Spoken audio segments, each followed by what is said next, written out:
बिस्मिल्लाहिर्रहमानिर्रहीम। एक्सरसाइज 15.4। अच्छा स्टूडेंट्स, एक गलती मुझसे हुई है पिछली प्रीवियस वीडियोस में। ये एक्सरसाइज 15.3 मैंने लिख दिया है, 15.4 है वो, जो तो प्रीवियस वीडियोस में वो 15.4 की एक्सरसाइज चल रही है। अच्छा अब ये देखें, एक्सरसाइज 15.4 का ये जो क्वेश्चन हम सॉल्व करने जा रहे हैं वो क्वेश्चन नंबर 3 है। ये वाला क्वेश्चन हम सॉल्व करने जा रहे हैं, ये वाला क्वेश्चन नंबर 3। इसके अंदर हमारे पास 3 वैल्यूज दी हैं, ई है, डी और ये एफ है। तो हमें ये दोनों नोन साइडें दी हुई हैं, एफ और डी की वैल्यू हमारे पास नोन है। तो ये मैंने फिगर बनाई है, आप देखिएगा बिल्कुल इसी तरीके मैंने बनाने की कोशिश की है। तो डी की जो वैल्यू है ये नोन है और एफ, ये दोनों साइडें नोन है। पिछली जो प्रीवियस वीडियोस हमने बनाई हैं उसमें आपने देखें तो हमें सिर्फ एक नोन साइड होती थी, बाकी दो साइडें अननोन होती थी, हमने फाइंड करनी थी। लेकिन यहाँ पर दोनों नोन साइडें हैं, सिर्फ ये ई एक फाइंड करना है और ये एंगल एफ फाइंड करना है, ये डी बी फाइंड करना है, यानी दो एंगल्स और एक अननोन साइड फाइंड करनी है। उसमें क्या था, एक एंगल और दो अननोन साइडें फाइंड करनी थी। ये फर्क है उस क्वेश्चन में और इस क्वेश्चन में। अच्छा अब इस क्वेश्चन में हमने ये सबसे पहले हमें एंगल फाइंड करना पड़ता है, क्योंकि 90 के हिसाब से हम फंक्शन नहीं चेक करते। जो हम फंक्शन चेक करते हैं वो 90 के अलावा वाले एंगल से चेक करते हैं, 30 या 60 या जो भी दो एंगल्स बन रहे हैं उसके हिसाब से फंक्शन को चेक करते हैं। तो ट्रिग्नोमेट्रिकल फंक्शन यानी कि sine, cos, tangent, cosec, secant, cotangent, secant, ये 6 फंक्शन है कोटेंजेंट। तो ये 6 फंक्शन में से हमने फंक्शन को चेक करने के लिए हमें एंगल मस्ट भी चाहिए। तो इस तरह के क्वेश्चन में हमें पहले एंगल फाइंड करना पड़ता है। तो हम एंगल कैसे फाइंड करेंगे, तो हम ये एंगल सपोज करें ये फाइंड करने जा रहे हैं, डी एंगल फाइंड करने जा रहे हैं। तो हम इस एंगल के रिस्पेक्ट ये दोनों नोन साइडें रखेंगे। जब दोनों नोन साइडें रखेंगे तो सिर्फ एक अननोन एंगल रह जाएगा इक्वेशन में। और जब एंगल एक मतलब इक्वेशन में एक अननोन होता है तो वो जरूर फाइंड होता है, मैंने आपको हमेशा बताया। तो अब स्टूडेंट्स यहाँ देखें, ये दोनों साइडें जो हैं नोन है, मालूम है, ये वाली हम इस एंगल के रिस्पेक्ट रखेंगे और इसको फाइंड करेंगे किस तरीके से वो भी देखेगा। अब जैसे कि ये जो नेक्स्ट क्वेश्चन है आप देख रहे हैं, जो क्वेश्चन नंबर ये लिखा हुआ है आपके सामने 4, इसके अंदर ऐसी सिचुएशन नहीं है, इसके अंदर एक एंगल मालूम है। तो ये प्रीवियस क्वेश्चन जैसा ही क्वेश्चन है, ठीक है। लेकिन उसके बाद जो नेक्स्ट क्वेश्चन आप देखें, क्वेश्चन नंबर 5, इसका क्वेश्चन नंबर 5 ये वाला, इसके अंदर देखें ये दोनों नॉन साइडें हैं और एंगल एक ही है 90, दोनों अननोन एंगल हैं। तो इसके अंदर भी बिल्कुल यही वाली सिचुएशन है जो पिछले इस वाले एक्सरसाइज क्वेश्चन में हम सीखेंगे। तो ये क्वेश्चन आप खुद करिएगा ये। अच्छा उसके बाद जो ये वाला क्वेश्चन है इसके अंदर भी यही सिचुएशन है कि इसमें सिर्फ एक ही एंगल 90 डिग्री का दिया हुआ है और दो एंगल्स जो है अननोन है। तो अब एक मैं क्वेश्चन समझा रहा हूँ, बाकी ये क्वेश्चन आपने खुद ने हल करने हैं। तो ये किस तरीके से हल करने हैं ये देखिएगा हम किस तरीके से हल करते हैं इसको, ठीक है स्टूडेंट्स। देखें ये फिगर मैंने बनाई है, सेम टू सेम ट्राई करने की कोशिश की है। तो वैल्यूज तो वही हैं, फिगर भी वैसे ही बनाई है। अब आप इसको देखिएगा किस तरीके से मैं सॉल्व करने जा रहा हूँ। तो सबसे पहले मैं ये एंगल फाइंड करूँगा, क्योंकि मुझे फंक्शन मालूम करने के लिए पहले एंगल की ज़रूरत होती है। तो हम एंगल को लेने के लिए हम ये दोनों नॉन साइडें फाइंड करवाएंगे। ये दोनों नॉन साइडें किस तरह से फाइंड करवाएंगे, हम इस एंगल के रिस्पेक्ट चेक करेंगे, क्योंकि 90 डिग्री ये रहा, यहाँ पे 90 डिग्री, तो 90 के सामने वाला ये हाइपोटेन्यूज है, इस एंगल का ये एल्टीट्यूड है और ये बेस है। तो एल्टीट्यूड अपॉन बेस कौन सा फंक्शन होता है, टेंजेंट। तो स्टूडेंट्स मैं यहाँ पर लिखूंगा टेंजेंट, और एंगल जो है हमें मालूम नहीं है, तो थीटा, बीटा, अल्फा, गामा कुछ भी लिख लें। तो मैं यहाँ पर इस एंगल को अननोन की जगह पर खुद लिख देता हूँ, ये थीटा अननोन है तो मैं यहाँ थीटा लिख देता हूँ। अगर मैं यहाँ अल्फा लिखता हूँ अल्फा लिख देता। तो अब ये एंगल जो है टेंजेंट 30 डिग्री, टेंजेंट थीटा है, इसको हमने मालूम करना है। तो इस एंगल के रिस्पेक्ट हम साइड्स को चेक करेंगे कौन सा फंक्शन बन रहा है। देखें ये इसका एल्टीट्यूड और ये बेस, एल्टीट्यूड अपॉन बेस कौन सा फंक्शन बना, टेंजेंट और टेंजेंट। तो अब ये दोनों नॉन साइडें हमने रखनी है। तो ये एल्टीट्यूड यानी 2 रेडिकल 3 और अपॉन 2। तो हम जब इसको सिंप्लीफाई करेंगे जाहिर है 2 से कैंसिल हो जाएगा, तो हमारे पास बचेगा खाली रेडिकल 3 और ये टेंजेंट थीटा बचेगा। स्टूडेंट्स एंगल को कैसे फाइंड करते हैं हमने पिछली एक्सरसाइज में सीखा भी था। तो हमने एंगल को फाइंड करने के लिए एंगल को अकेला करते हैं, जैसे कि यहाँ पर एंगल को हमने अकेला किया, ये जो टेंजेंट इसके साथ मल्टीप्लाई हुआ है वहाँ जगह डिवाइड करेगा तो वो इन्वर्स फंक्शन हो जाएगा, यानी टेंजेंट इन्वर्स। और इस तरह करने से आपको पता है एंगल फाइंड होता है।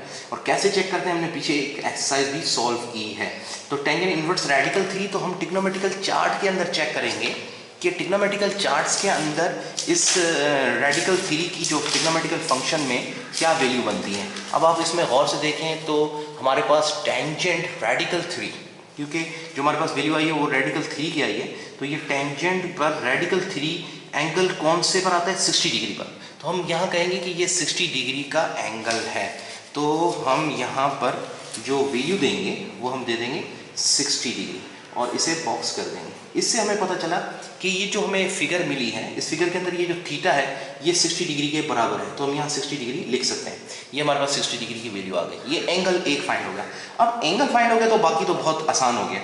अब हम कोई भी एक अननोन साइड ये वाली फाइंड कर सकते हैं या एंगल भी फाइंड कर सकते हैं। दो एंगल हमें मालूम हो गए। थर्ड एंगल मालूम करने के लिए जो मैंने फॉर्मूला बताया था alpha plus beta plus gamma is equals to 180 degree, उसकी मदद से हम ये तीसरा एंगल फाइंड कर सकते हैं। जब कभी दो एंगल फाइंड हो जाए तो तीसरा एंगल हम उस फॉर्मूले की मदद से फाइंड कर सकते हैं। अब ये जो हमने साइड फाइंड करनी है, आपने देखा एंगल कैसे फाइंड किया हमने, दोनों नोन साइडें रखकर। जब फिगर वॉल्यूम रखी उसके बाद जब सिंप्लीफाई किया तो एंगल को हमने अकेला किया, टेंजेंट इन्वर्स हो गया, फंक्शन इन्वर्स होने से हमें एंगल की वैल्यू मिल गई। तो अब यहाँ से अब हम ये जो ई साइड है इसको फाइंड करेंगे। इसको किस तरह से फाइंड करेंगे? इसको फाइंड करने के लिए हम क्या करेंगे कि एक नोन और एक अननोन साइड रख लेंगे। तो अब हम इस एंगल के हिसाब से देखें तो ये हमारा एल्टीट्यूड है और ये इसका हाइपोटेन्यूज है। एल्टीट्यूड अपॉन हाइपोटेन्यूज कौन सा फंक्शन बनेगा? साइन। स्टूडेंट कहता है सर आपने ये वाला रखा है, ये वाला अगर मैं रख लूँ तो कोई फर्क नहीं पड़ेगा, मर्जी है ये रख लें। तो इसको रखेंगे तो क्या बनेगा? देखें इस एंगल के हिसाब से ये बनता है बेस और ये बनता है हाइपोटेन्यूज। तो बेस अपॉन हाइपोटेन्यूज कॉस का फंक्शन बन जाएगा।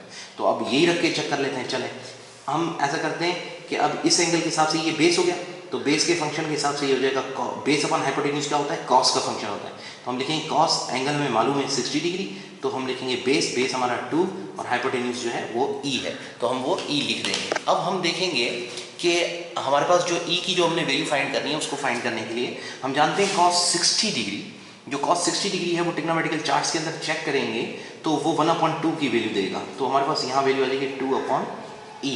2/e आने के बाद अगर हम देखें तो ये 2 जो यहाँ डिवाइड कर रहा है और ई को अकेला करना है ना, तो ये जो ई यहाँ डिवाइड कर रहा है वहाँ जाकर 1 को मल्टीप्लाई कर देगा, 2 जो डिवाइड कर रहा है वहाँ जाकर मल्टीप्लाई कर देगा क्रॉस के अंदर, तो ई और ये 2 2 4 हो जाएगा।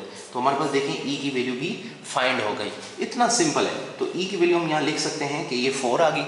अब जो हमें ये एंगल फाइंड करना रह गया है तो उसको हम फाइंड करने के लिए ये तरीका यूज़ कर सकते हैं जो कि हमने पहले भी सीखा था कि alpha plus beta plus gamma और alpha plus beta gamma is equals to 180 degree. ये फार्मूला है, इसकी मदद से हम इसको फाइंड कर सकते हैं। तो अब हमारे पास एक ये एंगल 90 डिग्री का मालूम है और ये एक 60 डिग्री का एंगल मालूम है, तो इन दोनों एंगल्स को हम रख लेंगे।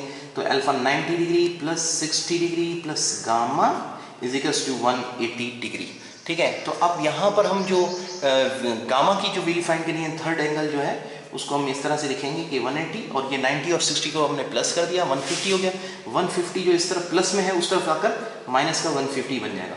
तो gamma is equals to 30 degree के बराबर आ गया। ये हमारा आंसर आ गया। तो स्टूडेंट देखें हमें एंगल भी फाइंड हो गया, दोनों एंगल। ये देखें एंगल थीटा ये भी फाइंड हो गया और ये एंगल गामा यानी दूसरा एंगल जो है वो 30 ये भी मिल गया और वो जो एक साइड हमने मालूम करनी थी वो भी हमने फाइंड कर ली। तो अब यहाँ पर जो एंगल है वो हम लिख सकते हैं 30 डिग्री। तो यहाँ पर हम लिख देते हैं 30 डिग्री। स्टूडेंट देखें ये लिख दिया हमने 30 डिग्री। ई भी फाइंड हो गया, ये एंगल भी फाइंड हो गया। स्टूडेंट एक तरीका है, डायरेक्टली भी फाइंड किया जा सकता है, हम वर्बली कर सकते हैं, लेकिन लिखकर ऐसे हल करना ज़रूरी होता है। जैसे ये हमने फाइंड किया लिखकर, ये तो ज़रूरी है, लेकिन हम वैसे भी वर्बली मतलब देखकर भी समझ सकते हैं कि अगर ये 90 ये 60 तो ये दोनों एंगल्स का सम 90 के बराबर होता है। इन दोनों, इसका और इसका एंगल का सम 90 के बराबर होता है। तो ये देखें 60 और 30 कितना हो गया 90 और 90 कितना होता है 180। तो 180 पूरे ट्रायंगल का सम 180 डिग्री होता है, तो 180 बन जाएगा। अगर यहाँ पर होता 70 तो यहाँ ये 90 है ये 70 है तो ये 20 का होगा लास्ट वन। इस तरह से होता है, इन दोनों एंगल्स का सम 90 बनना चाहिए। तो अगर ये 30 है तो ये 60 होगा, अगर ये 30 है तो ये 60 और अगर ये 60 है तो ये 30। तो इस तरीके से भी हम जान सकते हैं। तो स्टूडेंट मेरा ख्याल है ये क्वेश्चन आपको समझ में आ गया। बाकी जो फिगर्स इस क्वेश्चन के अंदर एक्सरसाइज के अंदर ये दी हुई हैं, ये आपने खुद ने फाइंड करनी है। क्वेश्चन नंबर 5 भी ये आपने खुद फाइंड करना है, ये भी आपने फाइंड करना है, ये भी आपने फाइंड करना है, ताकि आपको पता चले कि आपको क्वेश्चन समझ में आया या नहीं आया। ठीक है, अगर नहीं समझ में आता तो आप मुझसे पूछ लें, कोई भी अगर मुश्किल है। उसके बाद ये क्वेश्चन नंबर 2 आप देख रहे हैं, ये नेक्स्ट वीडियो में आपको समझाते हैं। ठीक है।